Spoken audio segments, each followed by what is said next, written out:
Soy un monstruo. Un hombre que despierta repulsión. Las niñas, los secretos, los pasadizos en mis propiedades. Todo meticulosamente planeado. Ejecutado a la perfección. ¿Monstruo? Sí. Pero también fui quien dejó al descubierto la fragilidad de un sistema que fue débil. Bienvenidos a Memorias del Asesino, donde exploramos las mentes más oscuras y los crímenes más impactantes de la historia.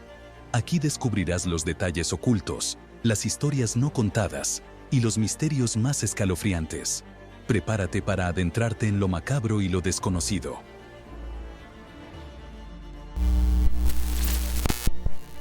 Bienvenidos a nuestro canal. Hoy exploraremos uno de los casos más perturbadores de la criminología moderna, el monstruo de Charleroi, un caso que ha dejado una marca indeleble en la sociedad belga y que revela las profundidades de la mente criminal.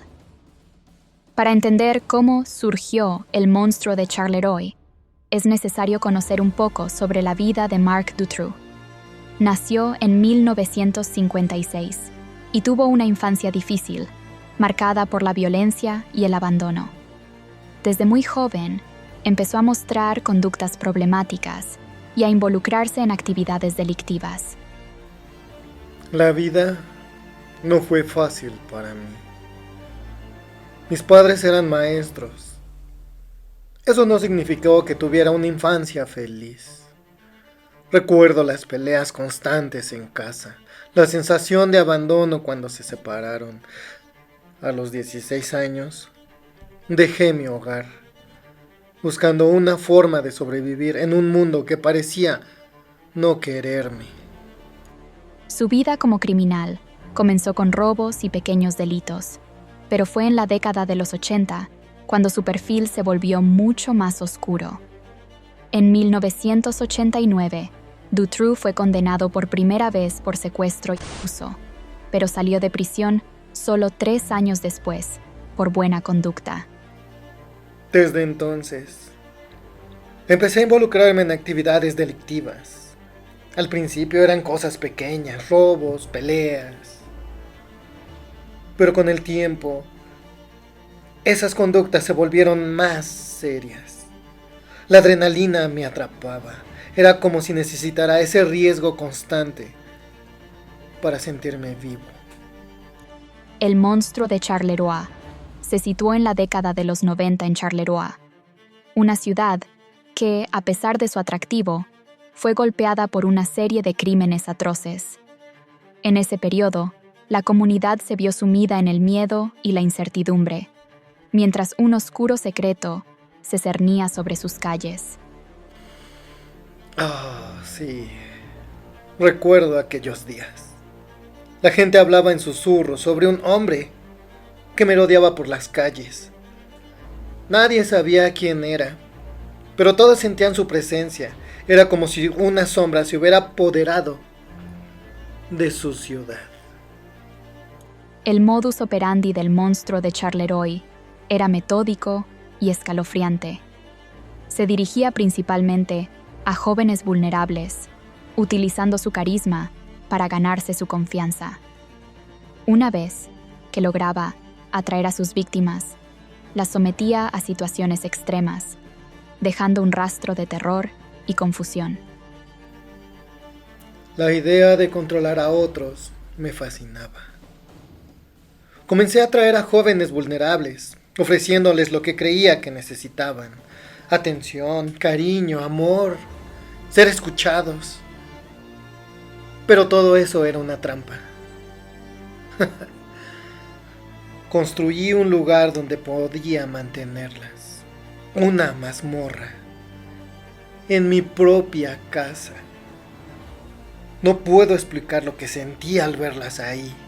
Era como si finalmente tuviera el poder que siempre había deseado.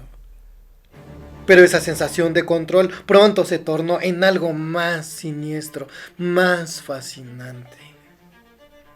Detrás de la apariencia de un ciudadano común, se ocultaba un depredador. Dutroux utilizaba sótanos ocultos y celdas improvisadas en sus propiedades, donde las mantenía en condiciones de aislamiento y con casi nulo acceso a alimentos y agua. Para encubrir sus crímenes, también contaba con la ayuda de cómplices, incluida su esposa, Michelle Martin, quien le ayudaba a secuestrar y retener a las víctimas. Soy un monstruo. Soy un hombre que despierta repulsión. Hago lo que necesito para sobrevivir en este mundo, en mi enfermo mundo. Los expertos han tratado de desentrañar la mente del monstruo de Charleroi. Su perfil psicológico es complejo. Se caracteriza por una profunda falta de empatía y un deseo insaciable de control.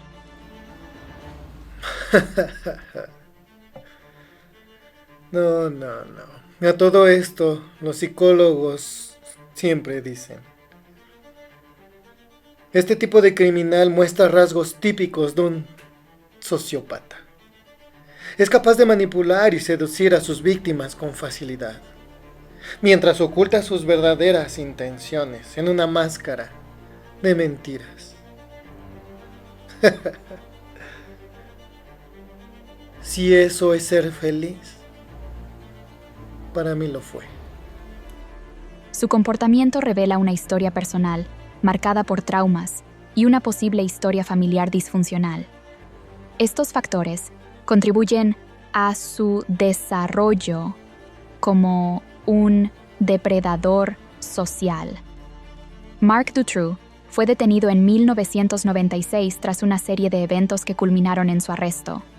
El 24 de junio de 1995, secuestró a 2 niñas, Julie Lejeune y Melissa Russo, a quienes mantuvo en una celda en su casa.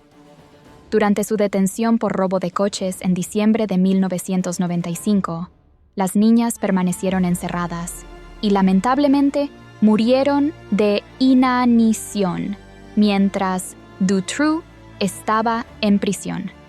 Dutroux fue liberado en marzo de 1996 y continuó con sus crímenes. En mayo de ese mismo año, secuestró a Sabine Dardenne y Leticia Deleuze. Un testigo del secuestro de Leticia logró recordar parte de la matrícula del coche utilizado por Dutroux, lo que llevó a la policía a investigar su casa. Sin embargo, en un primer registro, no encontraron a las víctimas. La situación cambió cuando Dutroux y su cómplice, Michel Lelièvre, fueron interrogados y presionados por la policía. Finalmente, confesaron los crímenes y revelaron la ubicación de las niñas sobrevivientes. Sabine y Leticia fueron encontradas con vida el 15 de agosto de 1996.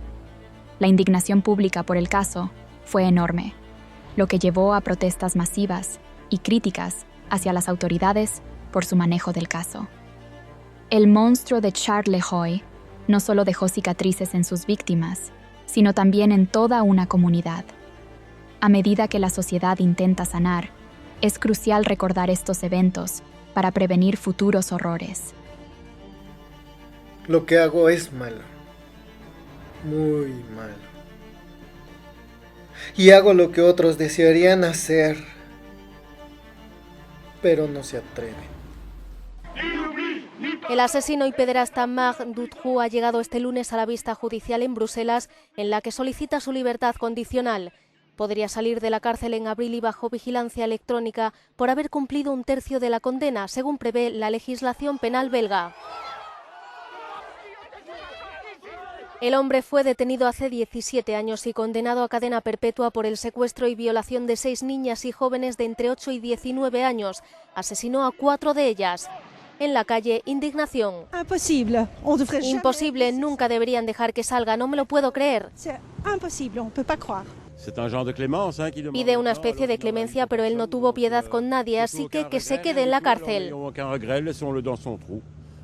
Las autoridades belgas han desplegado este lunes un fuerte dispositivo de seguridad para escoltar al pederasta. El gasto estimado para llevar al criminal hasta el tribunal es de 50.000 euros, según la prensa belga.